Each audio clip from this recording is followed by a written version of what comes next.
On a summer evening in January 1989, Canberra Police Chief Colin Winchester arrives home. As usual, he parks in the wide concrete driveway that he shares with his neighbour. Colin, what's the problem? Are you coming in? A few moments later, when he hasn't come inside, his wife Gwen decides to investigate. Oh my God, he's ill. Oh no. Thinking he may have had a heart attack or a stroke, she rushes back to the house to call an ambulance. Ambulance, please. But this is no medical emergency. Gwen Winchester. Assistant Police Commissioner Colin Winchester has been shot dead. It will take 6 years and one of the most sophisticated and skilled forensic investigations in Australian history to bring his assassin to justice.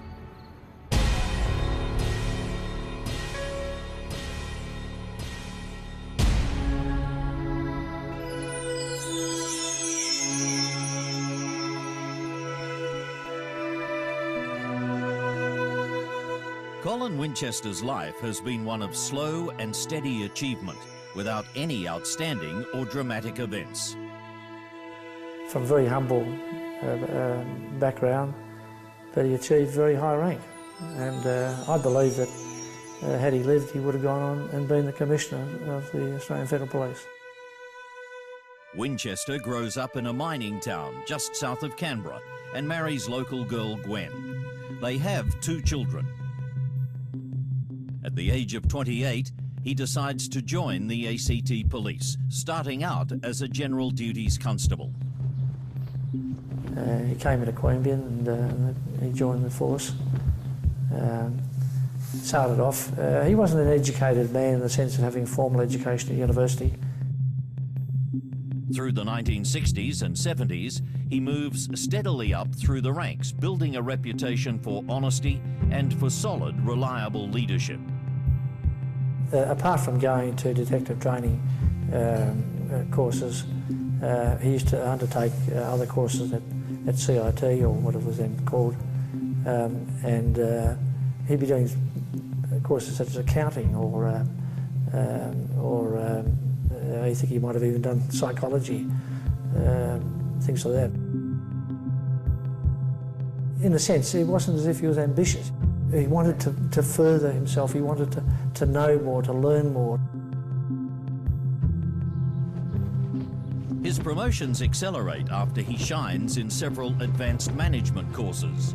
In 1979, he's CIB chief when the ACT and Commonwealth Forces and the Customs Narcotics Bureau are merged into the Australian Federal Police. Winchester takes on various senior assignments, including officer in charge of the AFP's Southern Command in Melbourne. In 1984, after 23 years in the service, he is promoted to the rank of Assistant Commissioner before returning to Canberra in 1988. By now, he's widely recognised as an affable and humorous man, popular among his colleagues. You know, he'd play practical jokes on you, and he'd be always laughing, always telling jokes, and barristers, the courts, the legal profession, generally, everybody in Canberra. He was well known, very well known, and very well liked. Had mates from all over the place, and from all walks of life. He was that sort of fellow. He could get on with anybody. Even those on the wrong side of the law see him as tough but fair, a blunt-speaking, clean-skinned cop with a strong sense of duty. Young people normally, who I would appear in court for, he used to take them under his wing. We got them bonds, and then he would spend more time with them, and he'd help them out and make sure that they got on a straighter path. They used to come and thank him after that.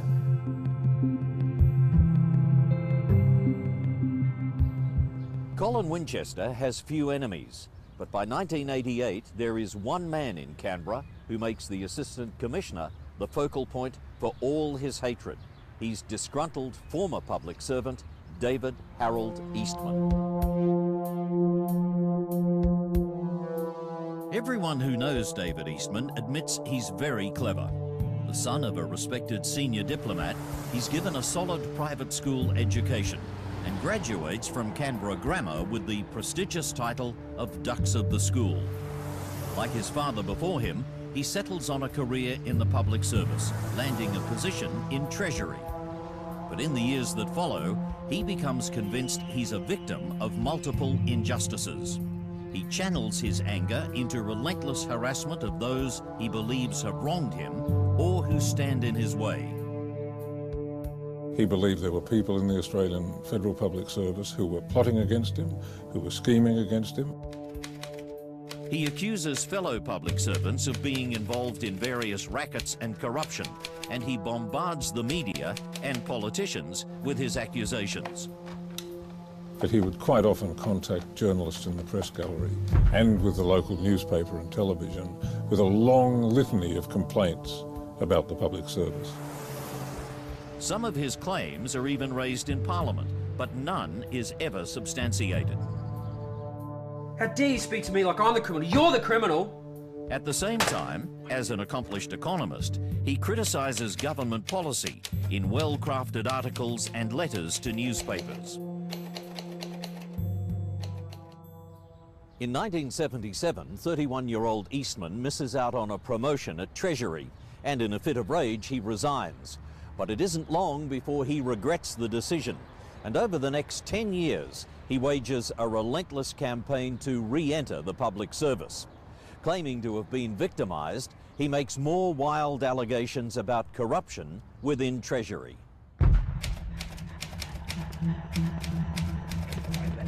As time passes, his frustration boils over. Over the years, he's charged with making various threats. I'll kill you, you bastard! He could get very angry, I'm told. I know a number of reporters who have been on the receiving end.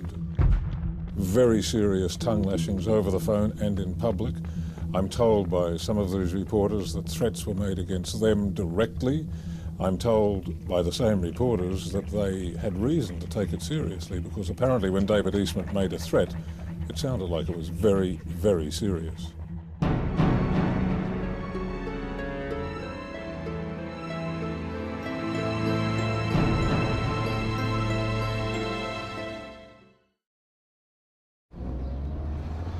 In December 1987, David Eastman is living in a flat in a Canberra suburb when he becomes involved in an argument with his neighbour, Andrew Russo. Wait, the car's in the way again. Move the car. Settle down. She forgets. I'll get it moved. Relax. Move it Settle now. down. I'm sick and tired of the car being there. It's Now, always she's in old. the way. She's old. I don't care I'll that get she's it old. moved Move the for car. you. You just settle down. No, move the car now. No. No, move You the settle car down. now. You settle Move down. it now. Move the car.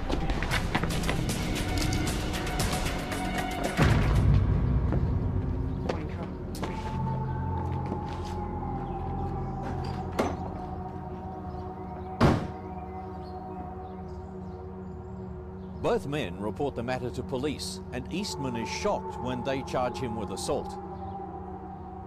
Once again, it seems to him that he's the victim of injustice. He's convinced the police are conspiring against him, and that an assault charge will affect his chances of re-entering the public service.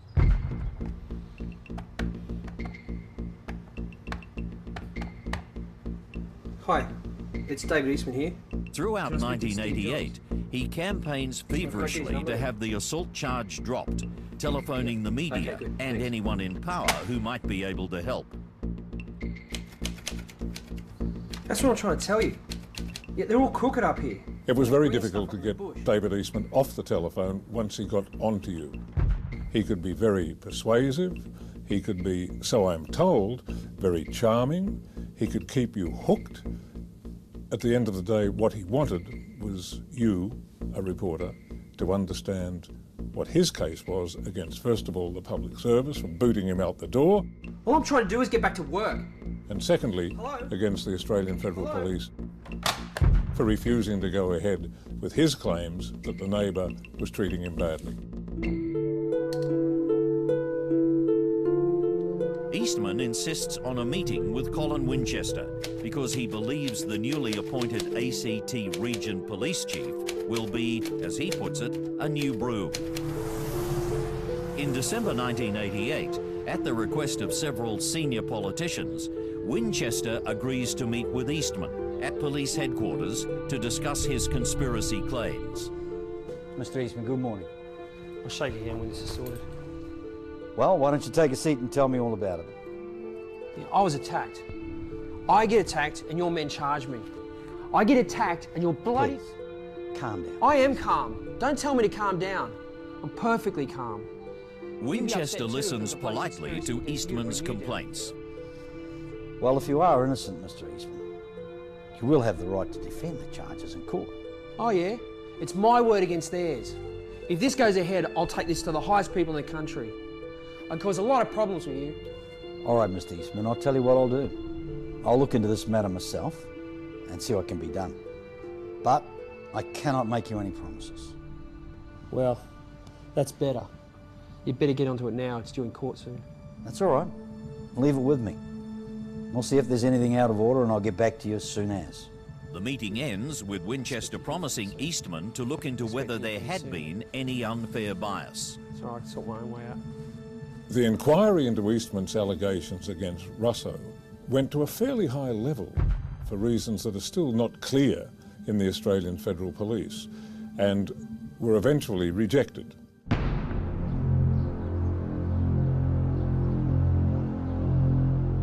One of the politicians who'd helped arrange the meeting contacted Eastman a few days later to tell him that the assault charge would stand.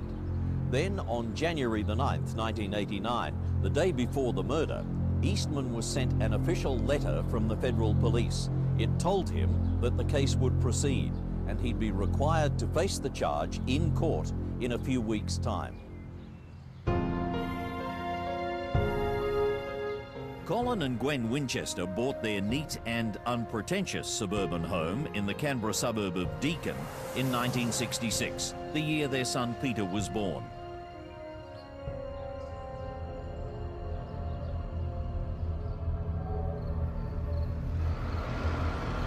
It's the night of January 10th, 1989. Colin Winchester arrives home at around 9:15. He removes the keys, opens the door, and begins to step out of the car. A single shot hits him in the back of the head, killing him instantly. Then, a second shot hits him above his right ear.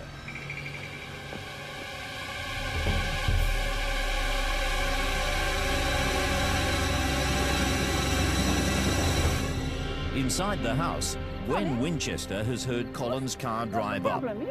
She will later recall hearing two small cracks, but assumed children must be throwing pebbles. When Colin doesn't appear, Gwen comes out to investigate.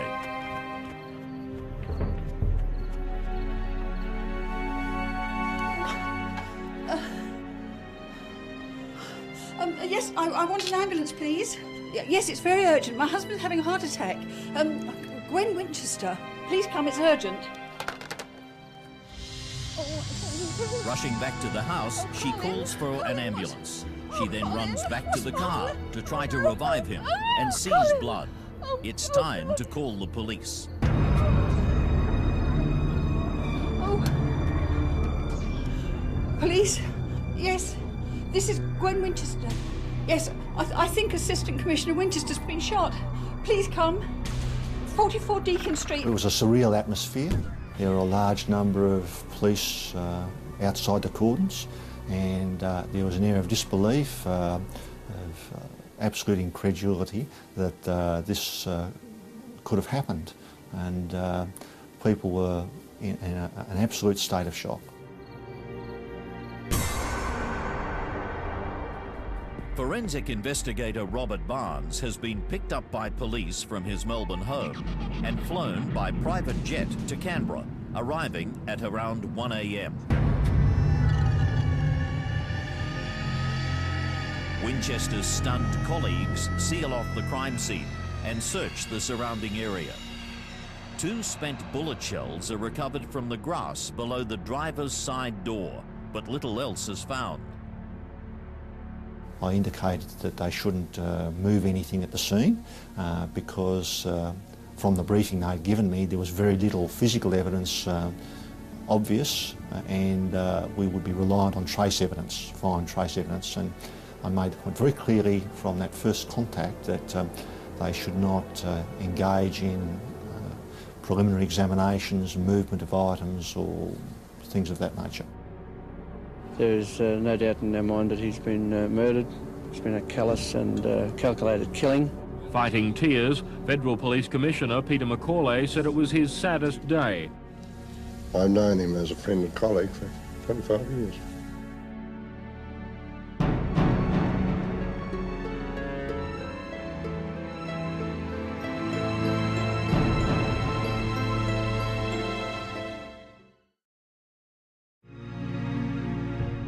Colin Winchester had recently taken over as the ACT's chief law enforcer. On Wednesday morning, January 11th, Australia awakes to the news that Assistant Federal Police Commissioner Colin Winchester has been assassinated.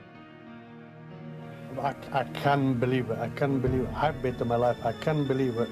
Roadblocks were quickly set up around the capital. Everything was searched. It wasn't an undercover drug squad detective getting shot in a raid.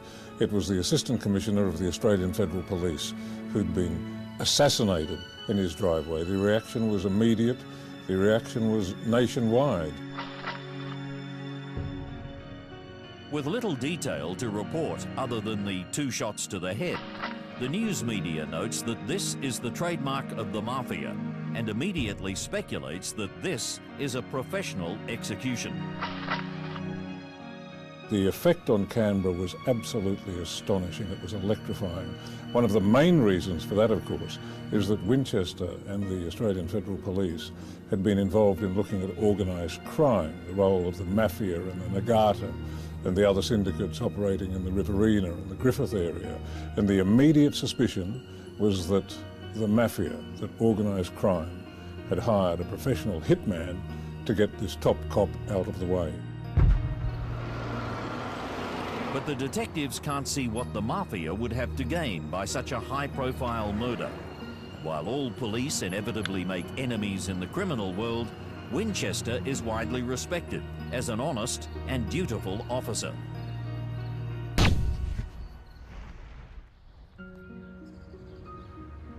I mean, we just didn't believe that such a high-ranking policeman had been killed, murdered, and second, that such a wonderful guy, a really wonderful person. You wouldn't have thought he had an enemy in the world. I mean, you know, he must have amongst the bad criminals who didn't come under his wing, but you wouldn't have thought he had any other enemy. And in fact, it was a very, very large funeral. They were packed outside all the way through Manuka, and the church was packed.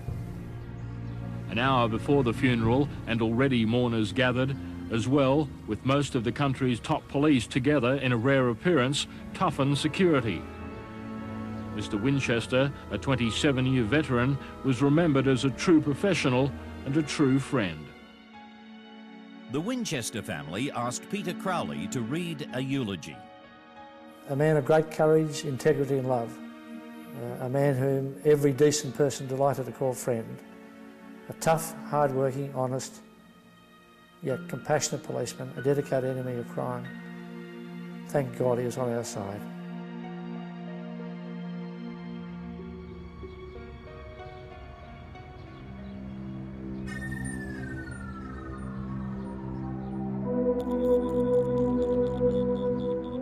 A squad of the most senior detectives is assigned to the case.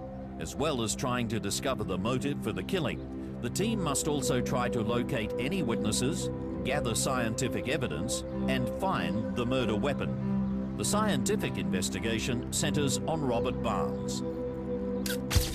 This is a photograph taken on the night of the murder, showing the deceased Mr. Winchester in the position he was found after he'd been shot twice in the head.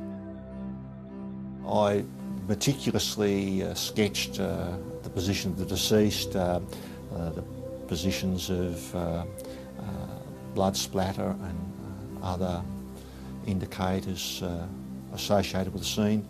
I located the cartridge cases, the spent cartridge cases, their positions. I then examined the general area around the car for evidence of footprints on the grass beside the driveway. I recorded all these things, even their absence. And in fact, when I had established the positions of the wounds, one in the back of the head and one in the right cheek, it was abundantly clear to me that the first shot must have been to the back of the head as he was attempting to egress, and he'd then fallen back into the car and sustained a second shot to the right cheek whilst he was angled diagonally across the driver's seat with his head to the left of the headrest, thus causing blood and other material to be ejected from the rear wound when the second shot impacted his face.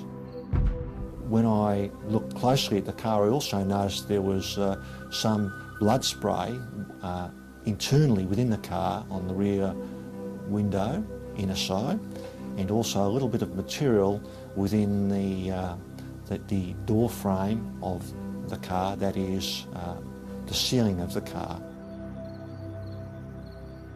It's my opinion that Mr. Winchester died almost instantaneously on impact of the first shot. To identify the ammunition used in the murder, Barnes then searches the Assistant Commissioner's body for the all-important propellant residue that's deposited when a gun is fired at close range. I then sampled off his face, that is the right side of his face, in concentric rings or circles moving out from the wound. And I did that because although I couldn't see whether there was gunshot residue there or not, it gave me the possibility of getting some measure of range based on gunshot residue distribution, potentially. I did the same thing from the rear wound. I got in the back of the car, having sampled from the back seat, having examined and recorded the blood splatter on the rear window, and I sampled from the back wound of Mr. Winchester's head, again in the same concentric circles, recording meticulously the diameters and positions and those sorts of things. Barnes also establishes that Winchester himself has not recently used any firearms that might have left residue. So I therefore sampled off his hands, both hands, which were essentially laying on his lap in a relaxed position. Watching police officers are shocked when Barnes then has Winchester's body lifted from the car and placed upside down on a tarpaulin.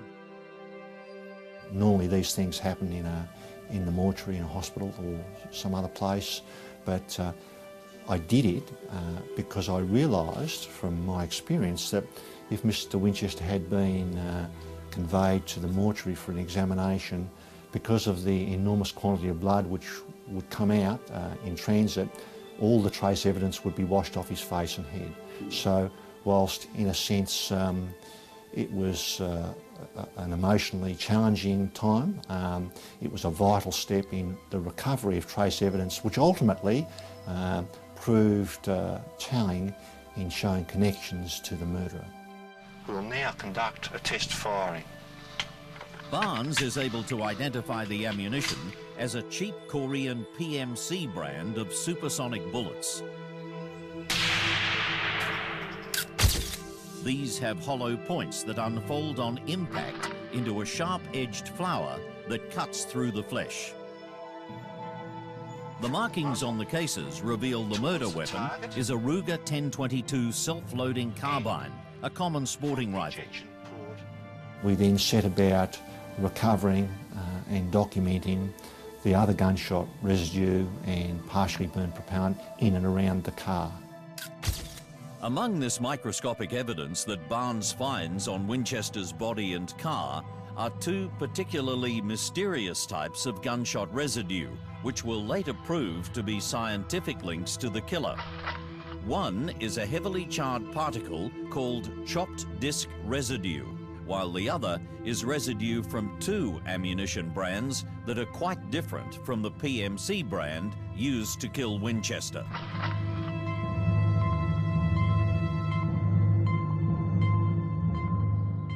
As the scientific investigation continues, other detectives are seeking out anyone who might have seen or heard anything on the night of the murder. A team of carpet shampoo salesmen working the area is interviewed, as is a local couple who saw two cars driving erratically, but no one saw anyone acting suspiciously or carrying a rifle.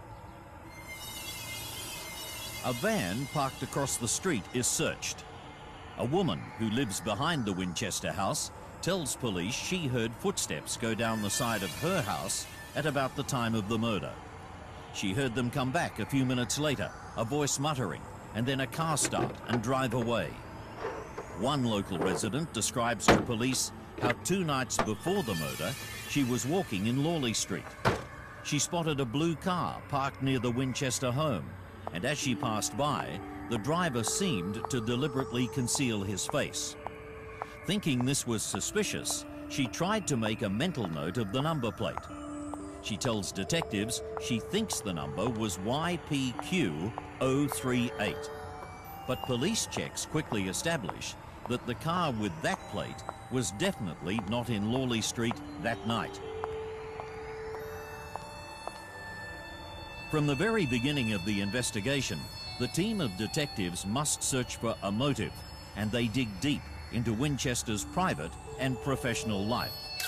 Detectives spend months following up various leads, including a claim that 2 mafia hitmen had been imported from Italy to execute Winchester. But to Robert Barnes's expert eye, the murder appears anything but professional. The killer left 2 cartridge cases on the ground at the murder. Secondly, the killer put a silencer on a high-velocity rifle. Any person with any understanding of firearms understands that a silencer won't muffle a high-velocity discharge. The use of the silencer had negligible effect on quietening the high-velocity crack of that rifle. Thirdly, there are other weapons which are characteristically used in more professional killings. The other point which I think is overlooked is that having left telltales, the killer has used a weapon which ultimately was traceable. And I would suggest in the strongest terms that a professional would have made sure that the firing pin was altered in a way such that it was not identifiable or in any way unique, or would have used a weapon which didn't have any characteristics which were individual.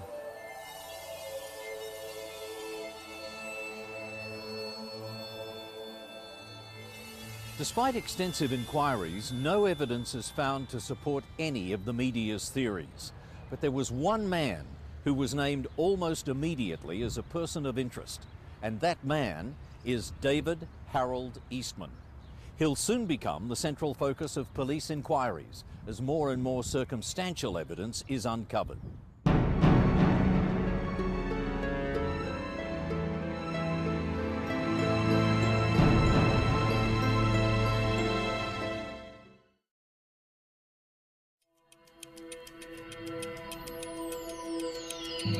Detectives searching for the killer of Police Chief Colin Winchester begin to look at his recent cases.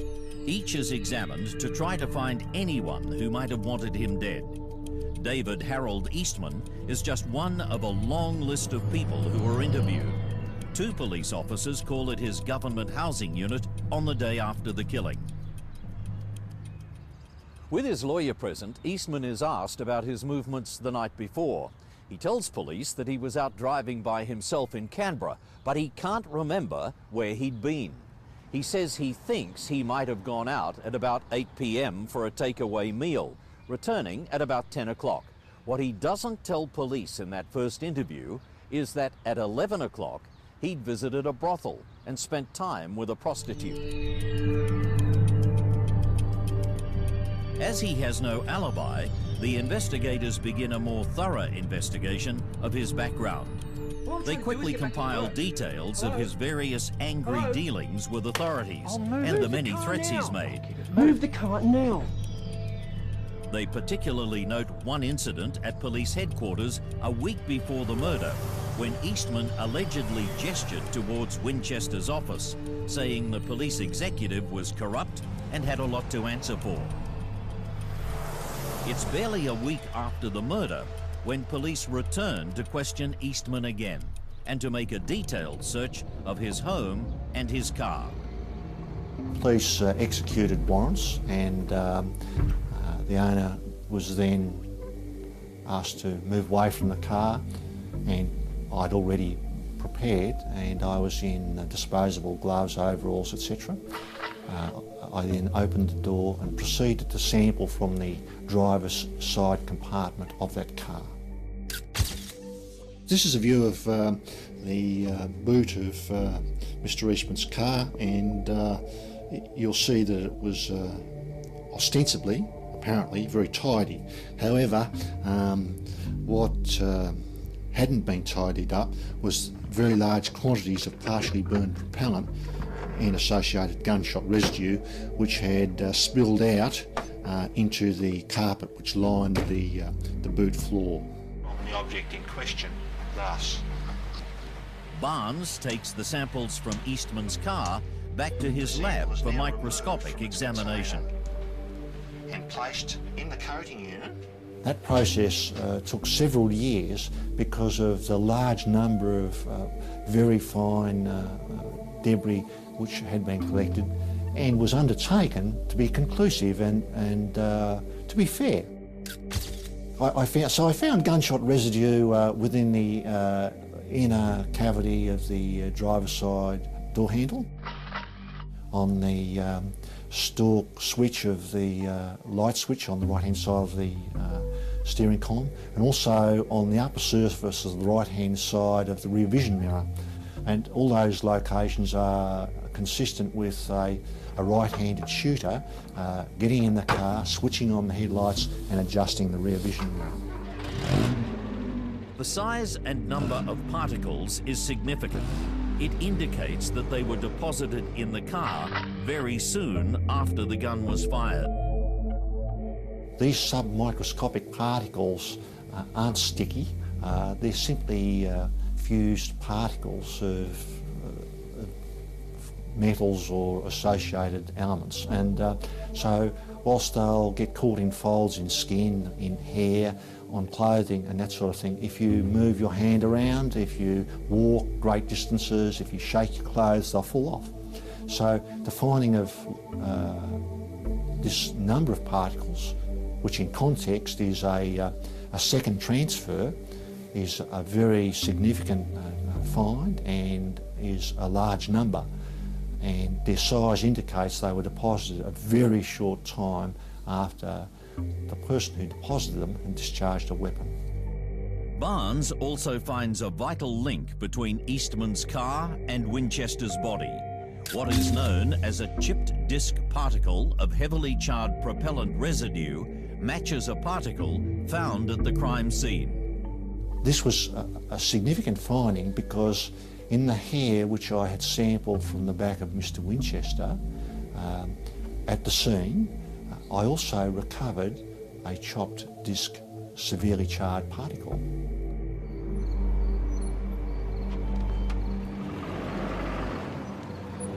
Barnes also finds charred residue from several ammunition brands other than the PMC type brand in the killing. After a series of tests, he's able to show that this residue had come out of a silencer. When one shoots a .22, a Ruger 1022, which has got a silencer fitted, an amount of gunshot residue builds up within the silencer. So what I found was that if I fired some Sterling or Remington ammunition and then fired a series of shots with PMC, I would, in all the subsequent shots, generate a small number of Remington or Sterling partially burned propellant gunshot residue on the target. So I therefore formed the opinion that the shots fired to kill Mr. Winchester were fired from a silenced rifle. I am absolutely certain that the driver of that vehicle was in fact the person who killed Assistant Commissioner Winchester. And there's evidence that no one but David Eastman had driven his car since the night of the murder. After the first raid on Eastman's home, the police set up a surveillance operation to track his every movement. They plant audio devices around his flat, tap his phone lines, and follow him whenever he goes out. Eastman objects loudly to what he describes as police harassment and protests repeatedly to politicians, the media, and the Ombudsman. One of the objects of this intense scrutiny is the possibility that Eastman, as a key person of interest, may lead them to the murder weapon. Immediately after the murder, the Australian Federal Police undertook a recall of Ruger 1022s for the purpose of test firing them in order to provide cartridge cases for the police ballistics examiners and if required for more advanced examination, me to look at to see if the murder weapon could be identified. It was really done as an exclusionary step to rule out the large number of Ruger 1022s which were available at that time within Australia. Police spend months checking gun dealers and newspaper trading ads to trace hundreds of sales of the common Ruger rifles. The breakthrough comes when they check out one sold just a few weeks before the murder by a dealer in Queanbeyan named Lewis Clarenbeek. The dealer gives detectives shells that he recovered after the rifle was test fired here in this quarry. The shells from the test firing bear the same distinctive markings as the shells found at the murder scene. And what I found was that the marks on the cases from the murder scene were sharp. I also found that the marks on the cases from the quarry were sharp, indicating to me clearly and conclusively that the number of shots fired between testing in the quarry and killing Mr. Winchester was small or none at all. Just to make absolutely sure that they've positively identified the actual murder weapon, the police trace it to its previous owners, looking for more shells to match those found at the murder scene. But they tracked down a previous owner who'd fired shots in a wood, a forest somewhere in Victoria years ago, and they went to that forest, that area, and actually found the bullets and the casings this man had fired years ago and were able to match them to the rifle, which helped them make their case. Among the characteristics identified on all the shells, including the heavily corroded shells from the woodlands in Victoria, was a distinctively shaped firing pin mark, which came to be called the Naked Lady. These cartridge cases had been buried in the ground for some years and had corroded significantly, so they exhibit a very stippled or roughened appearance. But notwithstanding that, at the same higher magnification, we see the remnants of the individual characteristic which we've described earlier as the Naked Lady. And I was able to show, again, conclusively using advanced scanning electron microscopy techniques, that the individual, well, firstly, that they had the same characteristics as a Ruger 1022, the class characteristics, and also they had the individual characteristics which I know to be present on the murder cartridge cases and the cartridge cases from the quarry. When you look at that at a higher magnification, that precise region, what you see is there is an individual characteristic, a very significant one amongst others, and that is unique, and it's caused by damage present on the firing pin, which has been impressed into the surface of the cartridge case right there. Unfortunately, Lewis Clarenbeek can't identify the man who bought the gun, and even his description of him is vague. But he does remember that the mystery man did not want to buy the telescopic sight. Although sporting shooters use telescopic sights on their rifles, they're not needed if the target is close range. Then a Canberra gun buyer comes forward to say that he saw David Eastman at Clarenbeek's house, and a woman says she saw a blue vehicle, similar to Eastman's car, parked nearby. Other dealers come forward to claim that Eastman had bought or considered buying a number of guns, and on several of those occasions they say he parked his car some distance away, out of sight. All these investigations are long and detailed, and the inquiry extends from months to years. The national media coverage begins to decline, and most Australians outside Canberra lose interest. It became very hard at times for reporters like myself to get a Winchester inquiry story run in the national media.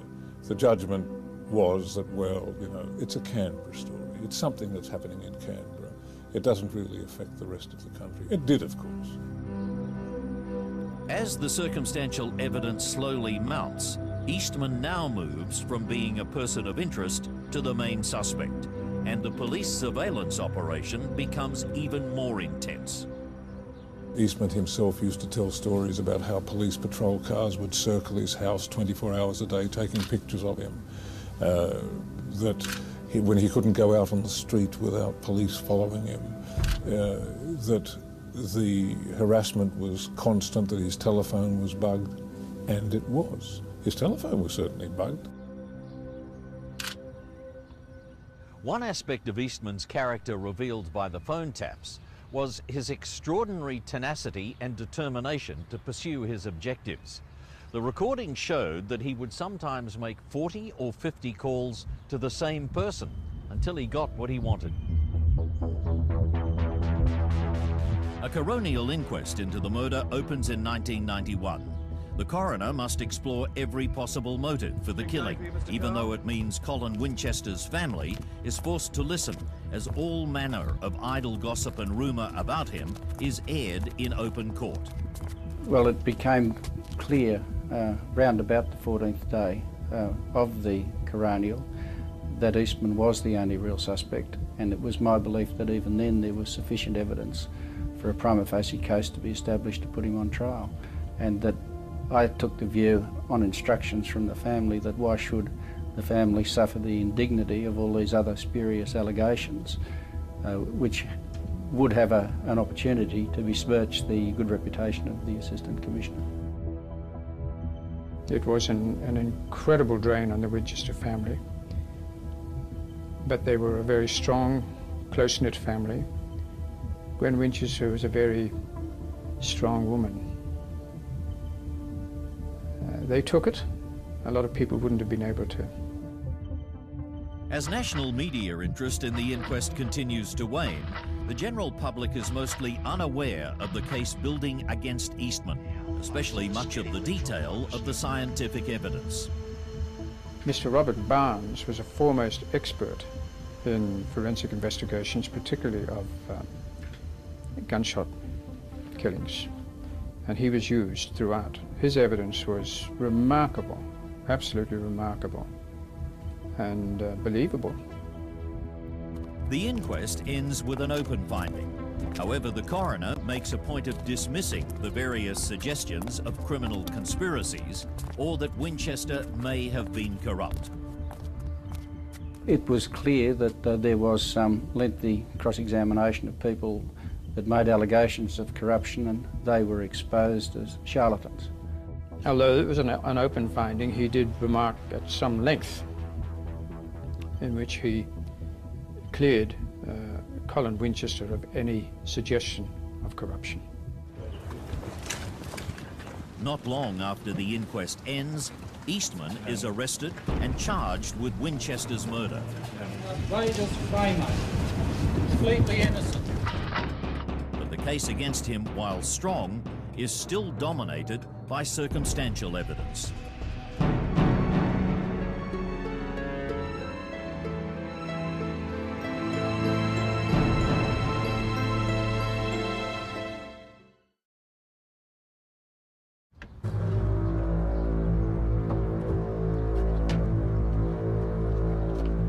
It has taken more than 5 years of intensive investigation into Colin Winchester's murder before David Eastman is finally charged.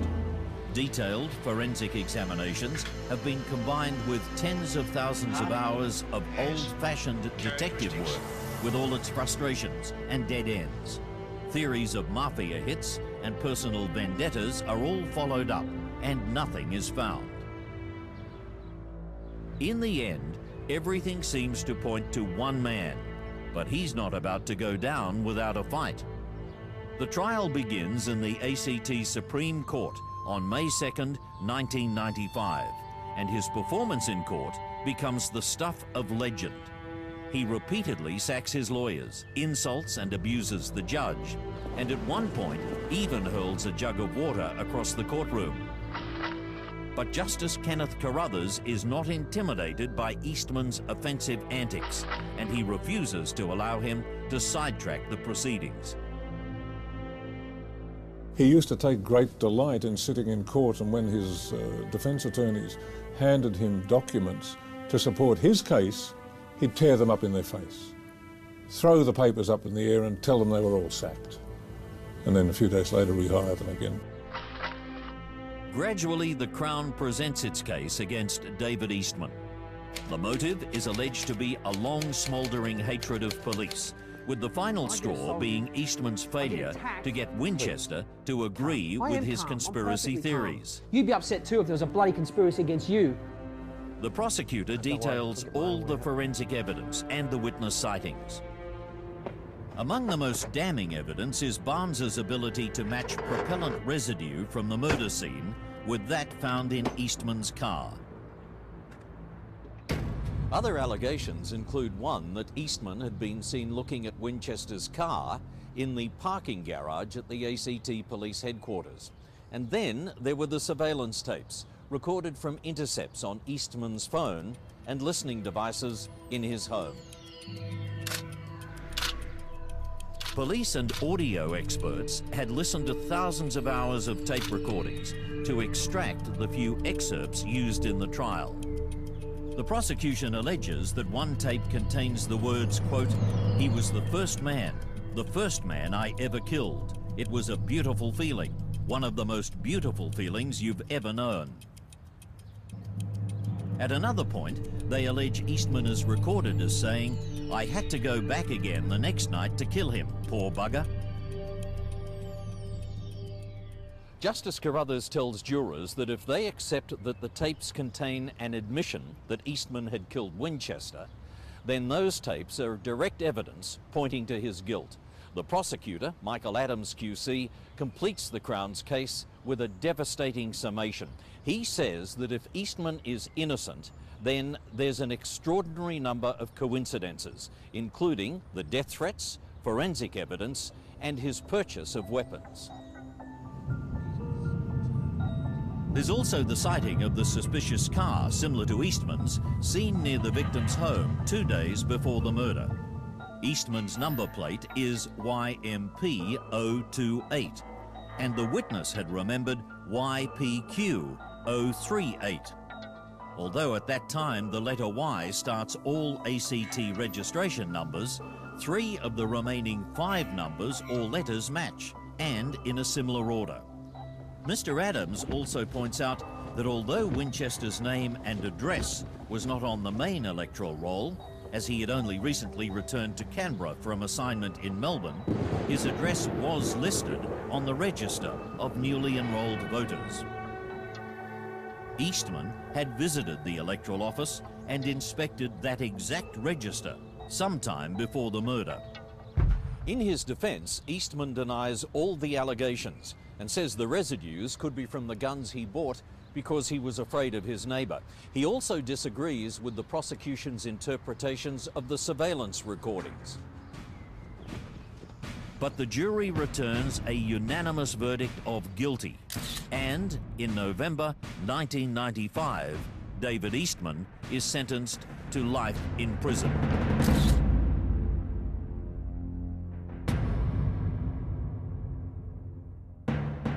Colin's good name has survived an intense examination by the media and others. It is a sad indictment of the society in which we all live that the truth is far too often replaced by sensational fiction. Finally, Colin can rest in peace, knowing that the creaking wheels of justice will incarcerate his assassin. Thank you, ladies and gentlemen. Thank you. It has been a sensational trial, said to have cost taxpayers $8 million. In the years that follow, he lodges a long series of appeals and legal challenges, and he continues to protest his innocence. I've formed a considered opinion, and it's this, that the work of the ACT Police, particularly those responsible for this investigation, is second to none.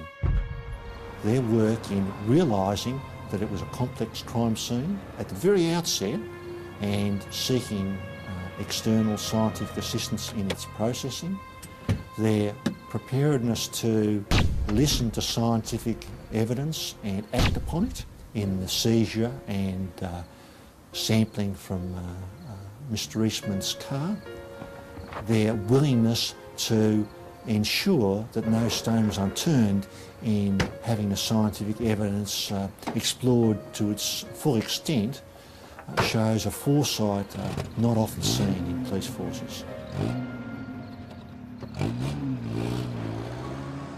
In my view, this was one of the best police investigations of modern times. Assistant Commissioner Colin Winchester was asked to pay the highest price required of him, his life. He would have been prepared to die for his job. He would not have been prepared to forfeit his good name. His memory deserves to be upheld and remembered with pride as an inspiration to enemies of crime.